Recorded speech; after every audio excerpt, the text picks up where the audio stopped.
class, I hope you're having a great day. Today we are going to talk about Chapter 9, Section 3, the Federalists in Charge. So our first key question is, what dangers did President Washington warn against?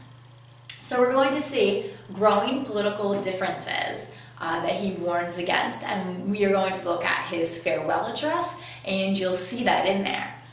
He also urged the nation's leaders to remain neutral in foreign policy, and Washington was able to do that in his presidency, and he wanted future leaders to be able to do the same. There were still issues, though, between Hamilton and Jefferson, along with Madison. So Jefferson and Madison were together, and Hamilton. They had different ideas. Hamilton he has his own political party, and they are the Federalists, who want a strong national government. Jefferson and Madison, however, create the political party Democratic Republicans, and they stand more for states' rights and not a strong government. You'll see Jefferson and Madison, they supported the French Revolution. They sympathized with the French, and they said their revolution is just like our revolution, our American Revolution, when we separated from the British. So they supported the French. They also pictured a nation based on rural farming. So they saw the U.S. developing with small farms across the land, and this is how they would progress.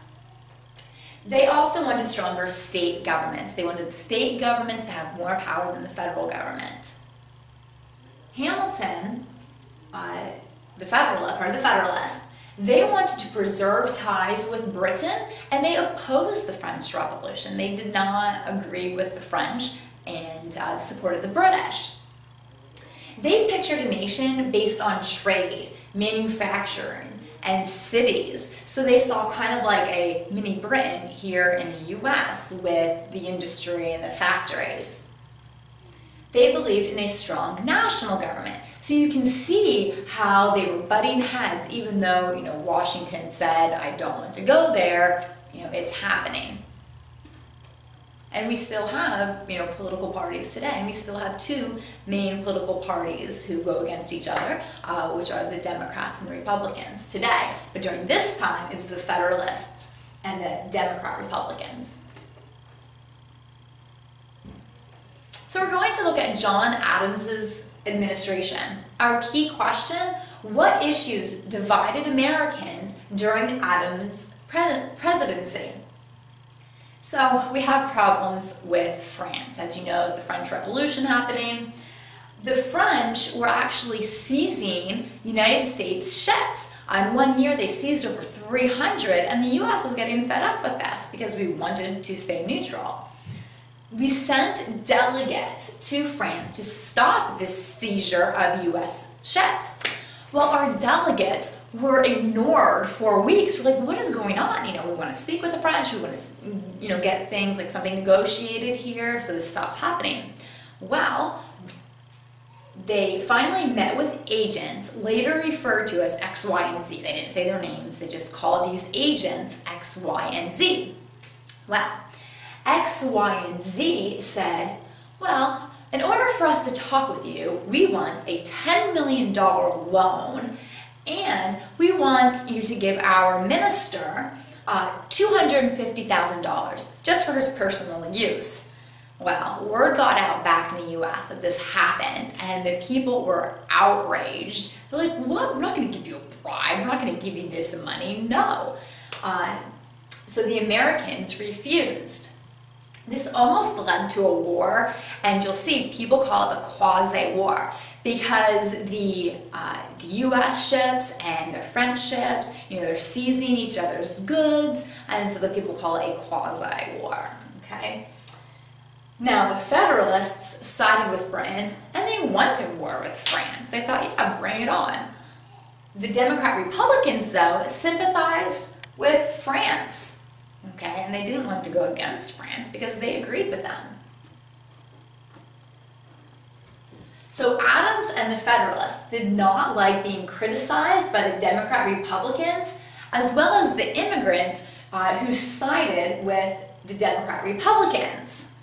So Congress, the Federalist Congress and Adams, decide to pass the Alien and Sedition Acts in 1798. Now, an alien is an immigrant who is not a citizen yet, and sedition is stirring up rebellion against the government. So this led, these acts, the Alien and Sedition Acts, led to arrests of suspicious aliens and newspaper editors who published articles criticizing the government. And if you look on my website, you will see a list of everyone who was accused or who was arrested under these Alien Sedition Acts, and you can read their different stories. So Jefferson and Madison fought these acts with a theory of states' rights. The idea that states have certain rights that the federal government cannot overrule. They ended up passing in Kentucky and Virginia, the Virginia resolutions and the Kentucky resolutions, so we call them, the Kentucky and Virginia resolutions.